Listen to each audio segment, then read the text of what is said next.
एक समय की बात है, अमरपुर नामक नगर में एक धनवान व्यवसायी रहता था। उसका व्यापार बहुत दूर तक फैला हुआ था। यहाँ के सभी नगरवासी उसका बहुत आदर करते थे। उस व्यापारी के पास किसी भी चीज की कमी नहीं थी, लेकिन फिर भी वह अपने जीवन में सुखी नहीं था। दरअसल उस व्यापारी का एक भी बेटा नहीं था, जिस कारण हर समय उसे यही चिंता सताती थी कि उसके मरने के बाद उसकी संपत्ति की देखभाल कौन करेगा।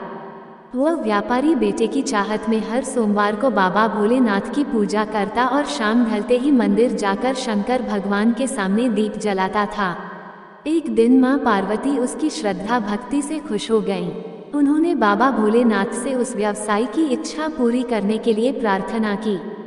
इस पर भगवान शिव ने कहा, इस दुनिया में हर किसी को उसके कार्यों के आधार पर फल मिलता है। भगवान शंकर के समझाने पर भी पार्वती जी नहीं मानी। वह लगातार बाबा भोलेनाथ से यही कहती रही कि उस व्यापारी की इच्छा पूरी कर दीजिए। अंत में शिवजी ने मां पार्वती के अनुरोध पर उस व्यापारी को बेटे का वरदान दे दिया। आशीर्वाद देने के बाद भगवान शंकर ने पार्वती माता से कहा, मैंने आपके अनुरोध पर उस व्यापारी को बेटे की प्राप्ति का आशीर्वाद तो दे दिया, लेकिन उसका बेटा केवल 16 साल की उम्र तक ही जीवित रहेगा। यही बात भगवान शिव ने उस व्यापारी के सपने में जाकर उसे भी बताई।